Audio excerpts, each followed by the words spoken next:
مصریات اور آثار قدیمہ سے مجھے کبھی دلچسپی نہیں رہی۔ یہ ضرور ہے کہ میں مہم جو قسم کا آدمی واقع ہوا ہوں، مگر بنیادی طور پر ایک بزنس مین ہوں۔ میرا کاروبار بھی ذرا مختلف قسم کا ہے۔ ہماری کمپنی مناسب معاوضے پر لوگوں کے مسائل حل کرتی ہے اور ہر نوع کی مشکلات دور کرنے میں مدد دیتی ہے۔ کوئی شخص کیسے ہی کٹھن مسئلے سے دوچار ہو، کتنا ہی سنگین اور الجھا ہوا معاملہ ہو، کسی نادر الوجود شے کی ضرورت ہو، غرض کہ ہماری خدمات ہر مسئلے اور ہر پیچیدگی کے لیے حاضر ہیں۔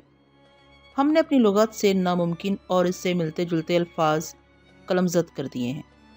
ہم اپنی حیرت انگیز صلاحیتوں کی بدولت اپنے موکل کو بہر صورت کامیابی سے ہمکنار کراتے ہیں۔ ہم کا لفظ میں نے اس لیے استعمال کیا ہے کہ میرا ایک بزنس پارٹنر بھی ہے، چائے فن، ایک چینی نوجوان ہے، بہت دلیر آدمی، ذی فہم اور میری ہی طرح حیرت انگیز صلاحیتوں کا مالک۔ چائے سے میری ملاقات افریقہ کے پرہیبت جنگلات میں ہوئی تھی۔ میں تجارتی پیمانے پر ہاتھی دانت کے حصول کی غرض سے وہاں گیا تھا۔ چائے وہاں پہلے ہی موجود تھا۔ وہیں سے ہم نے کاروبار میں اشتراک کیا اور جب ہاتھی دانت ان کا ہو گئے تو اس کاروبار کو حیرآباد کہا اور ویلفیئر انٹرپرائز کی بنیاد ڈالی۔ یہ ہماری کمپنی کا نام ہے۔ اس روز میں اور چائے اپنے دفتر میں دوپہر کا کھانا کھا رہے تھے کہ ایک معمر اور خوش پوش شخص اندر داخل ہوا۔ وہ باعزت اور اعلیٰ سوسائٹی کا فرد معلوم ہوتا تھا۔ اس کے چہرے سے ذہانت ہوئیدہ تھی۔ وہ کوئی فلاسفر، محقق یا سائنسدان معلوم ہوتا تھا، کیونکہ اس کا چہرہ سنجیدہ، آنکھیں سوچ میں ڈوبی ہوئیں اور سر گنجا تھا۔ ہم نے اسے انتظار کرنے کے لیے کہا اور وہ پائپ سے شغل کرنے لگا۔ کھانے سے فارغ ہو کر ہم نے اپنے ساتھ چائے میں شامل کر لیا اور اس نے بلا تکلف ہماری دعوت قبول کر لی۔ چائے کے دوران ہم نے اس کی آمد کا سبب پوچھا اور وہ کہنے لگا، میں نے آپ کی بہت شہرت سنی ہے، لیکن اپنے طور پر یہ معلوم کرنا چاہتا ہوں کہ آپ لوگ کس نوعیت کے کام کر سکتے ہیں۔ ہر نوعیت کے مسٹر، آپ مجھے پروفیسر کہہ سکتے ہیں۔ میں ماہر آثار قدیمہ ہوں۔ بہت خوب، میں نے تعریفی لہجے میں کہا۔ بہرحال میں یہ جاننا چاہوں گا کہ ہماری کمپنی آپ کی کیا مدد کر سکتی ہے۔ دوسرے الفاظ میں آپ کو کیا پریشانی لاحق ہے؟ پریشانی؟ پروفیسر سوچتے ہوئے بولا، پریشانی تو نہیں، آپ اسے ضرورت کا نام دے سکتے ہیں، لیکن بات آگے بڑھانے سے پہلے میں اپنے پچھلے سوال کو پھر دہراؤں گا۔ آپ حضرات کس قسم کے کام انجام دے سکتے ہیں؟ ہم ہر قسم کی خدمات کے لیے ہر وقت تیار اور سینہ سپر رہتے ہیں، چائے کہنے لگا۔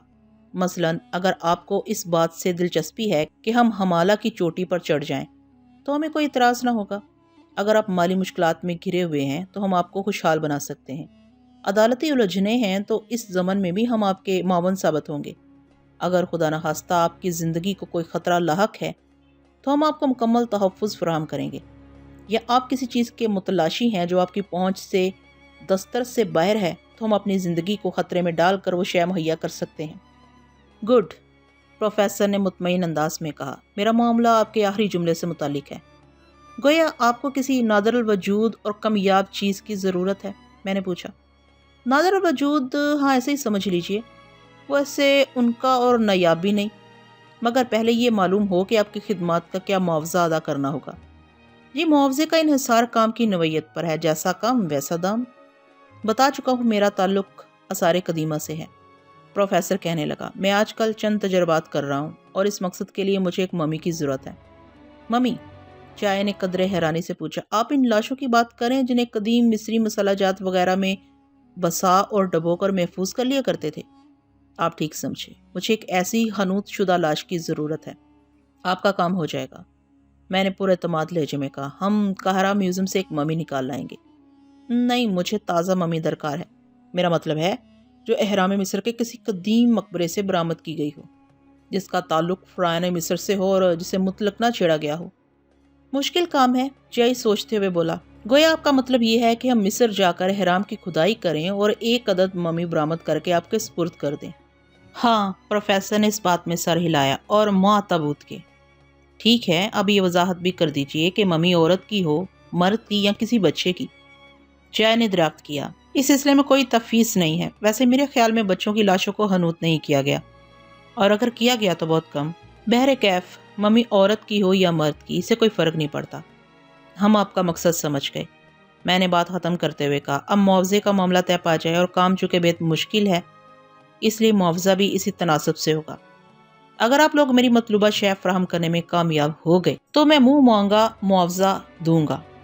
اس کا تعین ہو جائے تو بہتر ہے، ہماری کمپنی غیر یقینی حالات میں کام نہیں کرتی۔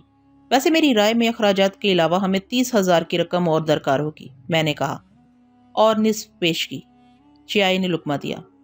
مجھے منظور ہے۔ پروفیسر نے 10,000 کی گڈیاں نکال کر میز پر ڈال دی۔ فی الحال یہ رکھو، روانگی کے وقت مزید 5,000 پیش کر دیے جائیں گے اور اخراجات کے لیے علیحدہ۔ مناسب ہے۔ چیائی نے رقم اٹھا کر سیف میں رکھ دی، پھر وہ مجھ سے مخاطب ہوا۔ پارٹنر، تم معاہدے کے فارم پر کر لو۔ اس کی ضرورت نہیں ہے، پروفیسر نے ہاتھ اٹھا کر کہا۔ مجھے آپ لوگوں پر اعتماد ہے۔ ہاں، مصر کے لیے جلد روانہ ہو جائیں کیونکہ ممی کے بغیر میرے تجربات التوا میں پڑ گئے ہیں اور میں اس وقت تک دوبارہ کام شروع نہیں کر سکتا جب تک کہ ممی دستیاب نہ ہو۔ آپ فکر نہ کریں، میں نے اطمینان دلایا۔ ہماری اولین کوشش یہ ہوگی کہ جلد از جلد آپ کے آرڈر کی تکمیل کریں۔ پروفیسر شکریہ کہہ کر رخصت ہو گیا۔ چیائی بولا، تم نے بہت کم رقم پر معاملہ طے کر لیا جبکہ یہ جان جوکھوں کا کام ہے۔ ذرا غور کرو، ہمیں احرام کی کھدائی کر کے ایک تابوت برآمد کرنا ہے جس کے اندر ایک ممی بھی موجود ہو، اور اس جستجو میں ہفتے، مہینے بلکہ سال بھی لگ سکتے ہیں۔ میں نے لاپرواہی سے کہا، مجھے تمام مشکلات کا علم ہے، جو ہو گیا سو ہو گیا، اب یہ سوچو کہ کام کا آغاز کس طرح کرنا چاہیے۔ پروفیسر جلدی کر رہا ہے اور ہمیں اپنی روایات کو بہرحال برقرار رکھنا ہے۔ میں سمجھتا ہوں کہ کسی خاص تیاری کی ضرورت نہیں، چیائی بولا، سوائے اس کے کہ ہم فوراً قاہرہ روانہ ہو جائیں۔ رہا سامان کا مسئلہ تو کدال، بیلچے، چھلدریاں اور دیگر اسباب قاہرہ سے خریدا جا سکتا ہے، یہاں سے لاد کر لے جانے کی کیا ضرورت ہے؟ میں نے چیائی کے خیال کی تائید کرتے ہوئے کہا، پھر تو آج ہی ہوائی جہاز کی 2 سیٹیں بک کرا لو اور دیگر انتظامات کرتا ہوں میں۔ قاہرہ پہنچ کر ہم نے ہوٹل میں قیام کرنے کی بجائے ایک دوست کے توسط سے متصر سا مکان کرائے پر حاصل کیا۔ پھر ان علاقوں کے وہ مخصوص نقشے خریدے جن میں ان مقامات کی واضح نشاندہی کی گئی تھی، جہاں جہاں فرعین کے مدفن تھے، جو پہاڑوں کو کھوکھلا کر کے سینکڑوں فٹ کی گہرائی میں بنائے گئے تھے۔ ان میں لکسر بن حسن اور تھیبس کے احرام قابل ذکر تھے، کیونکہ ان احراموں میں مشہور فرعین کی لاشیں دفن کی گئی تھیں۔ نقشوں سے ہمیں کافی مواد مل گیا، لیکن روانگی سے پہلے احرام کے بارے میں مکمل قوائف کا جاننا ضروری تھا۔ چنانچہ ہم نے متعدد کتابیں حاصل کی۔ ان کے مطالعے سے ہمیں اور بھی مدد ملی۔ ہم نے مصریات پر شائع شدہ تمام مستند اور اہم کتابیں پڑھ ڈالیں، اور 3,000 سال کے قدموں کی بازگشت ہمارے کانوں میں گونجنے لگی، اور قدیم مصری تہذیب اپنی تمام جزیات کے ساتھ متحرک معلوم ہونے لگی۔ جبکہ مصر پر فرعین کی حکومت تھی، وفات کے بعد ان کی لاشوں کو خوشبودار مصالحوں اور مخصوص ادویات میں ڈبو کر محفوظ کر لیا جاتا تھا۔ پھر پہاڑوں کو کھوکھلا کر کے سینکڑوں فٹ کی گہرائی میں عظیم الشان مقبرے تعمیر کر کے خنوط شدہ لاشوں کو ان میں دفن کر دیا جاتا تھا۔ تابوتوں پر سونے کے پتھر چڑھائے جاتے اور فرعین کی لاشیں زرد و جواہر سے مرصع ہوتی۔ تابوت کے ساتھ ہی مقبروں میں دیگر لوازمات بھی رکھ دیے جاتے، مثلاً سامان عیش و طرب، کھانے پینے کی اشیاء، عمدہ شرابیں، رسا چھپر کٹ، میزیں، الماریاں، کھیل کا ساز و سامان، یہاں تک کہ شاہی رتھ وغیرہ بھی لاش کے ساتھ مقبرے میں پہنچا دیے جاتے۔ یہ وہ سامان ہوتا تھا جو فرعون اپنی زندگی میں استعمال کرتا رہا تھا۔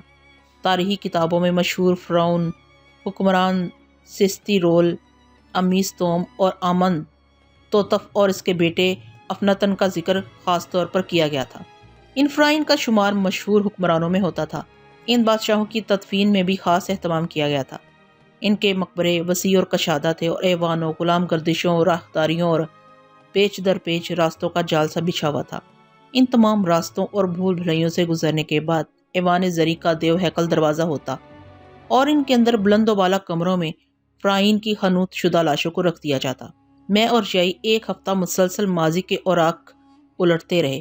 چیائی بہت خوش نظر آتا تھا، اور جو مطالعہ وسیع ہو رہا تھا اس کی آنکھوں میں چمک پیدا ہوتی جا رہی تھی۔ ایک روز سرشار لہجے میں کہنے لگا، میں نے احرام مصر کے بارے میں بہت کچھ سن رکھا تھا، مگر مطالعے سے پتہ چلا کہ میری معلومات صفر کے برابر تھی۔ قدیم مصر کی تاریخ انتہائی پراسرار اور تخیر خیز ہے۔ ماضی کا ایک ایک ورق تجسس میں ڈوبا ہوا معلوم ہوتا ہے۔ اس حقیقت کو پوری دنیا تسلیم کرتی ہے۔ میں نے جواب دیا، احرام مصر کو یوں ہی ہفتے عجائبات میں شامل نہیں کر لیا گیا بلکہ سر فہرست شمار کیا جاتا ہے۔ اس خطے سے حیرت و استعجاب اور خوف و دہشت میں ڈوبی ہوئی ہزاروں داستانیں وابستہ ہیں۔ ان کہانیوں میں سے بیشتر کو حقیقی تصور کیا جاتا ہے، اور ان کا سلسلہ کسی نہ کسی طور فرعونہ مصر کے قدیم اور عظیم الشان احرام سے جا ملتا ہے۔ ایک بات ہے پارٹنر، چیائی نے اچانک موضوع بدل دیا، وہ بوڑھا پروفیسر ہمارے حق میں بہت مبارک ثابت ہوا۔ وہ کیسے؟ میں نے حیرانی سے پوچھا۔ ارے بھائی، اس نے ہمیں ارب پتی بننے کے راستے پر ڈال دیا ہے اور موجودہ حالات میں پروفیسر سے ملنے والا معاوضہ بے حقیقت ہو گیا ہے۔ کیا بک رہے ہو؟ میں اس کی بے سروپا باتوں پر جھلا گیا۔ ٹھیک کہہ رہا ہوں برخودار، وہ تمسخر اڑانے والے انداز میں بولا۔ کیا یہ درست نہیں کہ ممی کی تلاش میں اگر ہم نے کوئی مقبرہ دریافت کر لیا تو منوں سونے، ہیرے جواہرات اور متعدد قیمتی اشیاء کے مالک بن جائیں گے؟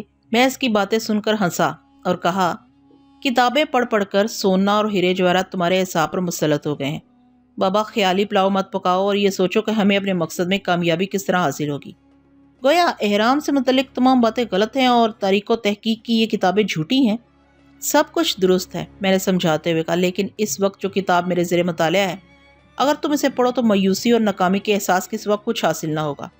بات خلاصہ کیا کرو، چیائی بیزاری سے بولا۔ دوسرے کو تجسس میں مبتلا کرنا تمہاری پرانی عادت ہے۔ تم غلط سمجھ رہے ہو دوست، حقیقت یہ ہے کہ تم ضرورت سے زیادہ خوش فہمی میں مبتلا ہو گئے۔ ہم نے اب تک مصریات پر جو کتابیں پڑھی وہ قدیم ہیں اور ان میں صرف تاریخ بیان کی گئی ہے، جبکہ اسی کتاب میں موضوع قدرے مختلف ہے اور اب تک کی تحقیق و تجربات کا نچوڑ پیش کیا گیا ہے، اور احرام مصر کے موجودہ احوال و قوائف بیان کیے گئے ہیں۔ چیا نے جھنجھلا کر کہا، موجودہ قوائف سے تمہاری کیا مراد ہے؟ کیا احرام مصر کی جغرافیائی حیثیت تبدیل ہو گئی، یا زلزلہ، سیلاب اور اسی نوع کی دوسری آفات وہاں نازل ہوئی ہیں، یا کوئی آتش فشاں پھٹ پڑا ہے؟ ایسی کوئی بات نہیں ہے، میں نے اسے پھر سمجھایا۔ سرزمین مصر پر کوئی آتش فشاں پہاڑ دریافت نہیں کیا گیا اور ریگستانوں میں سیلاب بھی نہیں آتے۔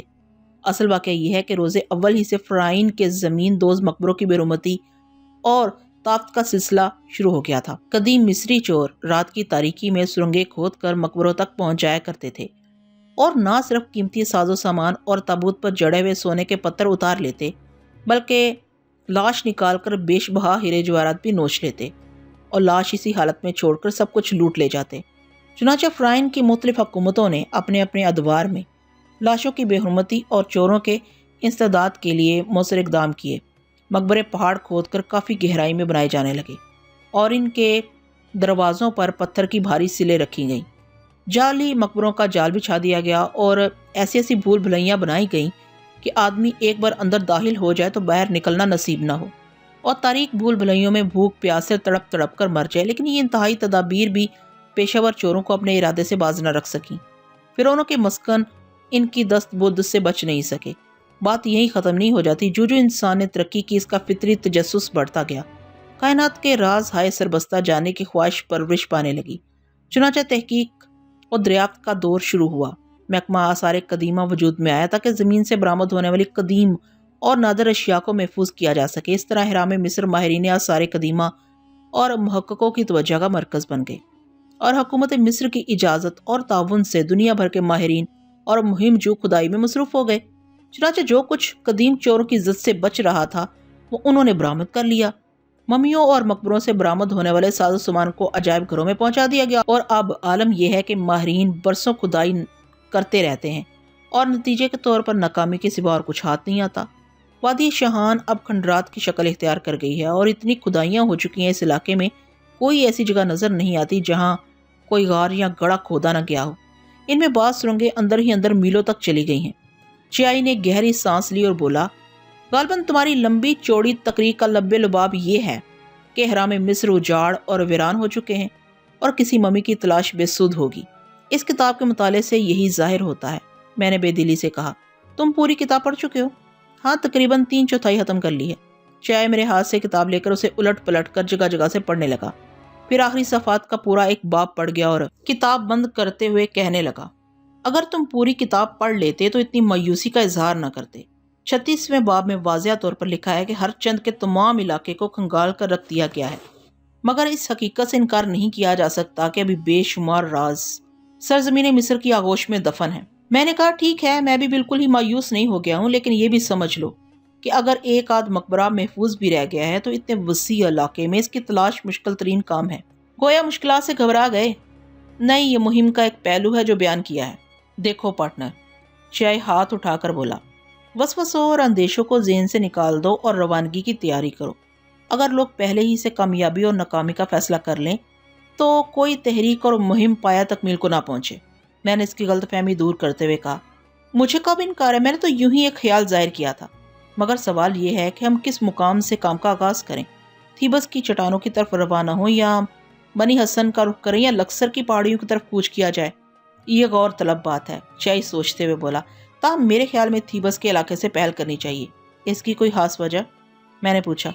خاص وجہ یہ ہے کہ تحقیقی کتابوں کے بموجب ماہرین آثار قدیمہ اور دیگر افراد نے تھیبس کے علاقے کی طرف اس لیے کم توجہ دی کہ وہاں کسی نامور فرعون کا مدفن نہیں ہے، اس لیے وہاں کم کھدائیاں ہوئی ہیں۔ ٹھیک ہے، میں نے چائے کے خیال کی تائید کی۔ تھیبس یوں بھی نزدیک ترین جگہ ہے اور تمہارے بقول وہاں کامیابی کے امکانات زیادہ ہیں۔ پھر کب روانگی کا خیال ہے؟ چائے نے دریافت کیا۔ میں نے سوچتے ہوئے کہا، 2-3 روز تو لگ ہی جائیں گے۔ ہمیں ضرورت کی بہت سی اشیاء خریدنا ہے اور بار برداری کے لیے ساربانوں کا انتظام بھی کرنا ہوگا۔ پہلے سامان کی ایک فہرست بنا لو، چائے نے مشورہ دیا۔ اس طرح ضرورت کی کوئی چیز چھوٹ نہیں سکے گی، ورنہ منزل پر پہنچ کر شدید پریشانی کا سامنا ہوگا۔ میں نے فہرست تیار کر لی اور دوسرے روز ہم خریداری کے لیے نکل گئے۔ کدالیں، بیلچے، چھولدریاں، کیروسین لیمپ اور تیل کے چولہے، فاضل بیٹری، سیل گز، بے شمار اشیاء خرید کر بڑے بڑے تھیلوں میں پیک کر دی گئی۔ ساربانوں کا انتظام بھی ہو گیا۔ 2 بدو معقول معاوضے پر ہمارے ساتھ چلنے کے لیے آمادہ ہو گئے، جن میں ایک نوجوان اور دوسرا معمر تھا، مگر بوڑھا ہونے کے باوجود قوا مضبوط تھے اور حوصلہ مند اور نہایت پھرتیلا معلوم ہوتا تھا۔ غرض وہ دونوں خود بھی تندرست و توانا تھے اور ان کے اونٹ بھی خوب تگڑے دکھائی دیتے تھے۔ وہ غالباً اتوار کا دن تھا جب ہم صبح 4 بجے تھیبس کے حرام کی جانب روانہ ہو گئے۔ 10 بجے تک کوئی خاص پریشانی نہیں ہوئی، مگر جب سورج چڑھا اور دھوپ کی تمازت بڑھی تو جسم سے چنگاریاں نکلتی محسوس ہونے لگی۔ ایسی قیامت کی گرمی تھی اور خدا یاد آ گیا۔ باد سموم کے جھونکے جسم کو جھلسائے دے رہے تھے۔ 1:30-2 بجے تو یہ معلوم ہوا کہ سورج سوا نیزے پر آ گیا اور قیامت کا نزول شروع ہو چکا ہے۔ ہر طرف ریت کا سمندر موجزن تھا اور تحت نظر کوئی درخت یا جھاڑی دکھائی نہ دیتی تھی جس کے سائے میں پناہ گزین ہو کر کچھ دیر آرام کر لیا جاتا۔ ٹھہر کر دم لینے کی کوشش کرتے تو حالت اور خراب ہو جاتی اور یوں لگتا کوئی آسمان سے آگ کی بارش اور تیز ہو گئی ہو۔ خدا کر کے شام ہوئی، سورج کا غیظ و غضب ماند پڑ گیا اور اس جابر حکمراں کی طرح مظلوم دکھائی دینے لگا جس سے تمام اختیارات اور قوتیں چھین لی گئی ہوں۔ سورج کی حکمرانی ختم ہوتے ہی ہماری جان میں جان آئی اور ہم خود کو زندوں میں شمار کرنے کے قابل ہو گئے۔ صحرا میں غروب آفتاب کا منظر بڑا دلکش تھا، لیکن اس خستہ حالی میں قدرت کے حسین مناظر سے لطف اندوز ہونے کی فرصت کسے تھی؟ ہم تو کسی مناسب جگہ پر پڑاؤ ڈالنے کی سوچ رہے تھے، لیکن ریگستان میں مناسب جگہ کا سوال ہی پیدا نہ ہوتا تھا۔ چہار جانب ریت ہی ریت پھیلی ہوئی تھی، چنانچہ جہاں تھے وہیں رک گئے۔ ساربانوں نے اونٹوں سے سامان اتارا اور خیمے نصب کر دیے گئے۔ ریگستان کا دن جتنا قیامت خیز اور اذیتناک ہوتا ہے، رات اتنی ہی فرحت بخش اور سیر انگیز ہوتی ہے۔ میں اور چائی رات گئے تک باتیں کرتے رہے۔ بڑا رومان پرور ماحول تھا۔ بھرپور چاندنی میں حد نگاہ تک پھیلی ہوئی ریت عجیب منظر پیش کر رہی تھی۔ 12 بجے کے قریب معمر ساربان نے قہوہ بنا کر دیا۔ اس کے بعد ہم اپنے اپنے بستروں پر دراز ہو گئے۔ 1 ہفتے تک وہ جاگ غسل اور زندگی کا یادگار سفر جاری رہا اور 8ویں دن ہزار دقتوں اور پریشانیوں کے بعد آخرکار ہم تھیبس کی چٹانوں کے قریب پہنچ گئے۔ اونچی نیچی پہاڑیوں کا سلسلہ ہمیں دور ہی سے نظر آ گیا۔ وہ سپہر کا وقت تھا۔ میں نے ساربانوں سے کہا، رفتار تیز کر دیں، سورج غروب ہونے سے پہلے ہم پہاڑیوں تک پہنچ جانا چاہتے ہیں۔ بوڑھے ساربان نے مؤدب انداز میں کہا، یا شیخ، یہ پہاڑی علاقہ جو آپ کو بہت نزدیک دکھائی دے رہا ہے، 1 دن کی مسافت کے برابر ہے۔ بالکل ٹھیک کہا، چیائی نے تائید کی۔ صحرا میں دور کی چیز بھی قریب دکھائی دیتی ہے۔